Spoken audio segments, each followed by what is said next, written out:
Hey, it's Matt. Welcome to another episode of Unbearable 73. So this episode I'll be talking about Monarch, the Legacy of Monsters, Season 1, Episode 6. This could have been the best, a 10 out of 10 episode. Really, there's like one minor flaw early on, which I don't think I've even mentioned, and then the end of the episode, which ruined it. Just ruined it, okay? Like I've been going on and on about the excessive human stuff, the unnecessary polygamy, the unnecessary character background stuff that you don't really need to know, to tell the story, okay? Because the fundamental story here is the mystery of Monarch, like what's going on with Monarch, and I think I figured that much out, like where they're going with that. Like, if you remember the beginning of Godzilla King of the Monsters, because this takes place between Godzilla 2014 and Godzilla King of the Monsters, right? There seemed to be an unknown fracture in Monarch where you had the more hardcore militants who want to destroy Godzilla and the Titans, then those who want to, who want to research them and learn to live with them, the Shirazawa branch, let's call that. And then of course you had the villains who exploited that difference and did what they did in Godzilla King of the Monsters. So I think that and I think what was revealed here is that militant branch was born when when Lee, what was his last name? I don't really care. Kurt Russell and his son, the character they're playing, when he decided not to remain the leader of Monarch and go to the field, and the militants took over. I think that's where the military faction came from. Obviously because of the military, but I mean the militants, the ones who want to destroy them. Whereas had he stayed in charge of Monarch, there would have been a better organization with more the Shirazawa orientation, So, I think that's one of the things we learned in this episode. And, okay, so let's just talk about a couple things, right? Again, full spoilers. This is, this could have been a really good TV show. Instead, it's more like Monarch Legacy of melodrama. So, we got two Godzilla sightings in this one. We got the scene where they find out the original Godzilla is still alive. The problem with that is the lore they had set up was it's like 2 years later or a year later from when he gets the Bikini Atoll Castle Bravo bomb. But we know, according to the lore of the show, it's established that every U.S. nuclear test in the Pacific was an attempt to kill him. Well, they didn't stop. There were multiple tests after Bikini Atoll, right? There's a lot of them there. You can go look at the history. There's a lot of tests, so they didn't pause for like 2 years, So that's a retcon or a lore change or something, right? But that is a cool water scene, especially in light of the water scenes from Godzilla -1, where he's predatory. Where here Godzilla is just swimming around, chilling, so to speak. Then we get another Godzilla sighting at the end of the episode, which was really, really good. Like we had seen this before, and a lot of people speculated it was actually another Godzilla that got revealed, like another member of the species, right? But apparently they're saying this is actually Godzilla, which is fine. It's one of the better reveals of Godzilla in this entire existence, so to speak.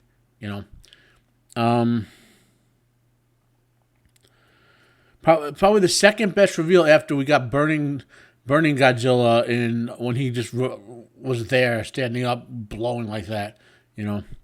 So let's just look at a few spots in the episode. So this is Lee, the partying when Lee is romancing the mother, but then when she eventually goes with Randa, that's the guy who takes over Monarch when Lee forfeits it, so to speak. Now this cool stuff here. So this is what's called good character background, right? Because the relationship of Lee to the kid's grandmother is important. Okay, so. And it shows that they were about to seal the deal, and probably Lee would have married her, but instead, because it got disrupted and they went back on the mission, Lee lost his opportunity to form a relationship with her, and Randa got his foot in the door. So that's kind of the way the ball bounces, right? But this is a case where the relationship is good to show. And they have a little bit of humor at the end, right? Okay. Plus, they were intermixing it with talking about the actual plot, which is getting the budget for Monarch, the politics of leading Monarch. So it wasn't just a pure relationship moment, you know? So.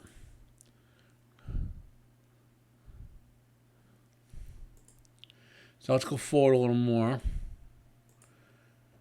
French chick here, I don't know what to make of her, you know? Like the character is coming across. It's almost like they wanted to make her like an homage to the one good character in that 1998 fake Godzilla movie that Sony put out. John Reno's character is John Reno is great in anything he does. It's like they wanted to make her an homage or throwback to him, but this actress does not have the personality, of John Reno. Okay, so take that for what you will.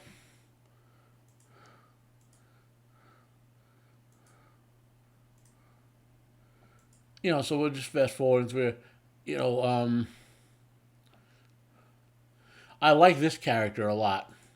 This guy, for a bit character, who will probably be recurring, he's really cool. Do we have a name on him? I'm looking it up. I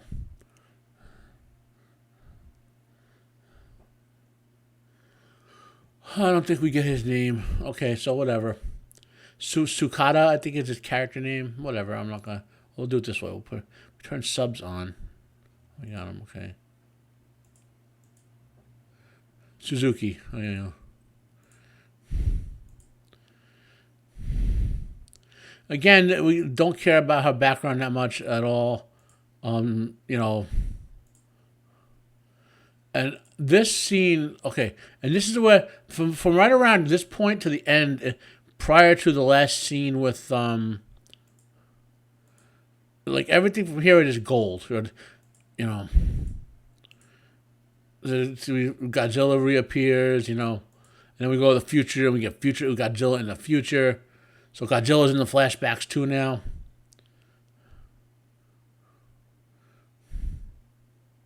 Like I love that scene, And then here's where it all goes. This is still good, and then right here is where it starts to go bad. Right, all this little bit at the end, not needed.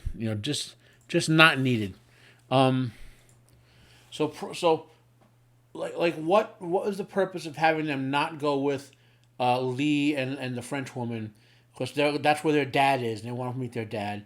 The scene where the dad's like waving them off, and they're thinking dad's waving to them, that is gold. I like we figured that out right away because they showed us a close up of the dude's face.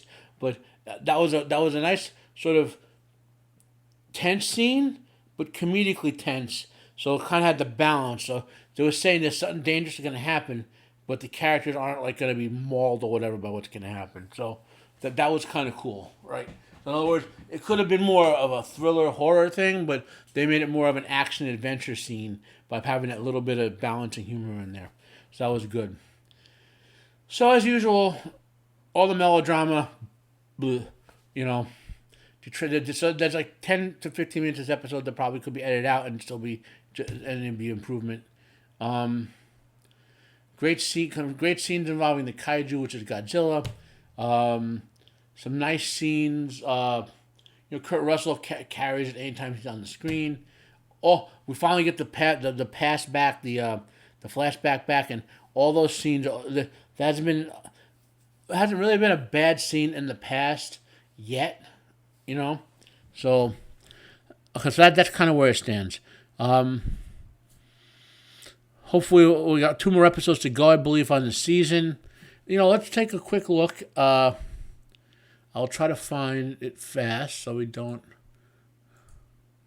rotten. Unfortunately, we have to use double Rotten Tomatoes.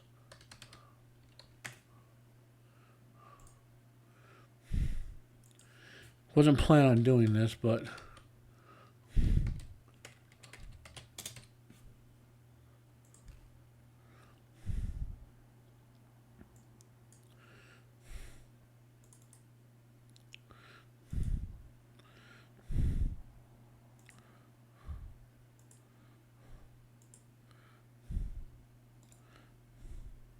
And we'll move this to the foreground.